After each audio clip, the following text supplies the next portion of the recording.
Once upon a time, a cap seller lived in a village. One day, he was going to another village with his caps. One day, he was tired and slept under a tree.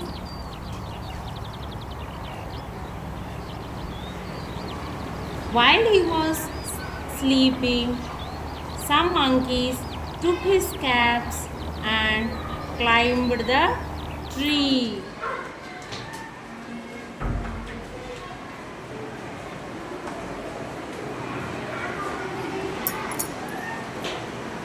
When he woke up, he found his caps were missing.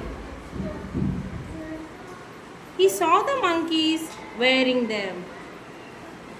He yelled at the monkeys and they yelled back. They were copying him. He had an idea. He threw his cap on the ground. The monkeys did the same. He picked up all the caps and put them in his bag. He felt happy and continued his journey. The moral of the story.